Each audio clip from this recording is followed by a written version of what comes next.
Hi guys, நம்ம எல்லாருக்குமே இந்த உலகத்திலே நம்பர் 1 பணக்காரரான வாரன் பஃபெட்டை பத்தி தெரியும். இவர் லாங் டேர்ம்ல ஸ்டாக் மார்க்கெட்ல இன்வெஸ்ட் பண்ணி ரிச்சஸ்ட் பர்சனா மாறி இருக்காரு. ஆனா நம்மள யாருக்குமே ஜார்ஜ் சாரஸ்ன்ற ஒரு ரிச்சஸ்ட் ட்ரேடர் தெரியாது. இவர் ஒரே நாள்லயே $1 பில்லியன் மேல சம்பாதிச்சிருக்காரு. நம்ம இந்தியன் ருபீஸ்ல கிட்டத்தட்ட 7600 கோடி ரூபாயை ஒரே நாள்லயே சம்பாதிச்சாரு. இன்னைக்கு இவரோட கதையை தான் நம்ம பார்க்க போறோம். ஸோ நம்ம சேனலை நீங்க இன்னும் சப்ஸ்கிரைப் பண்ணாம இருந்தீங்கன்னா கீழே இருக்க சப்ஸ்கிரைப் பட்டனை பிரஸ் பண்ணிக்கோங்க. அப்போதான் நாங்க போற வீடியோஸ் அப்டேட்டடா உங்க மொபைலுக்கு வரும். சரி, நம்ம இவரோட கதையை தெரிஞ்சுப்போம் வாங்க. ஜார்ஜ் சாரஸ் ஹங்கேரின்ற நாட்டுல பிறந்து வளர்ந்தாரு. இவரோட குடும்பம் நிறைய கொடுமைகள்லாம் அனுபவிச்சுட்டு இருந்தாங்க. ஜார்ஜ் சாரஸோட அப்பா ரஷ்யால பிணைய கைதியா மாட்டிக்கிட்டு நிறைய கொடுமைகள்லாம் அனுபவிச்சுட்டு இருந்தாரு. செகண்ட் வேர்ல்டு வார்ல ஹிட்லர் ஹங்கேரியை கைப்பற்றிட்டு இருக்கிறப்ப 13 வயசு உள்ள ஜார்ஜ் சாரஸ் ஹங்கேரியில இருந்து இங்கிலாந்துக்கு தப்பிச்சு போயிடுறாரு.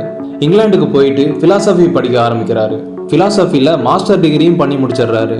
அதுக்கப்புறம் பேங்க்ஸ்ல கிடைக்கிற சின்ன சின்ன வேலையெல்லாம் பார்த்துட்டு வாழ்க்கையை நடத்திட்டு வந்தாரு. கொஞ்சம் வருஷம் கழிச்சு இவருக்கு ஹெட்ஜ் ஃபண்ட் மேனேஜரா அமெரிக்கால வேலை கிடைக்குது. இவர் மேனேஜ் பண்ண ஃபர்ஸ்ட் ஃபண்ட்லயே 3 வருஷத்துக்குள்ள $12 மில்லியன் சம்பாதிச்சிட்டாரு. இந்த பணத்தை வச்சு சொந்தமா பிசினஸ் ஸ்டார்ட் பண்ணலாம் அப்படின்னு சொல்லிட்டு அந்த பணத்தை எடுத்துட்டு இங்கிலாந்துக்கே போறாரு. அதே மாதிரி சோரஸ் ஃபண்ட் மேனேஜ்மெண்ட் அப்படின்னு சொல்லிட்டு ஒரு இன்வெஸ்ட்மெண்ட் கம்பெனியையும் ஆரம்பிச்சிடுறாரு. இந்த பிசினஸ் ரன் ஆகிட்டு இருக்கிறப்பவே ஒரு நாள் இவருக்கு ஒரு ஐடியா வருது. நம்ம நாட்டில் இன்ஃப்ளேஷன் ரேட் அதிகமா இருக்கு. ஸோ பணத்தோட வேல்யூ கம்மியா தானே இருக்கணும், ஏன் பவுண்ட் கரன்சி ரேட் மட்டும் குறையாம இருக்கு? இப்படி யோசிச்சுட்டு பவுண்ட் கரன்சியை ஷார்ட் செல்லிங் பண்ண ஆரம்பிக்கிறாரு. கிட்டத்தட்ட $10 பில்லியன் ஒர்த் ஆஃப் கரன்சியை ஷார்ட் பண்றாரு. இவர் நினைச்ச மாதிரியே அதே நாள்லயே பவுண்டோட விலை கம்மியாயிடுச்சு. இப்போ இதுல இவர் ப்ராஃபிட்டா எதிர்பார்த்தது $1 பில்லியன். ஆனா இவருக்கு ப்ராஃபிட் கிடைச்சதோ $3.4 பில்லியன். கிட்டத்தட்ட இந்தியன் ருபீஸ்ல 25,000 கோடியை ஒரே நாள்லயே சம்பாதிச்சாரு.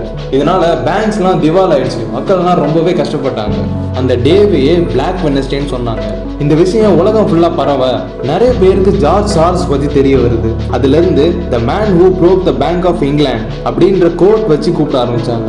இதனால இவரை கெட்டவர்னு சொல்ல முடியாது. இவரோட ட்ரேடிங் ஸ்ட்ராட்டஜியை யூஸ் பண்ணி இவர் சம்பாதிச்சிருக்காரு. அது மட்டும் இல்லாம 2020ல இவரோட 64% சொத்துக்களை வித்துட்டு பாவர்ட்டியில இருக்கிற மக்களை காப்பாத்துறதுக்காக டொனேட் பண்ணிட்டாரு.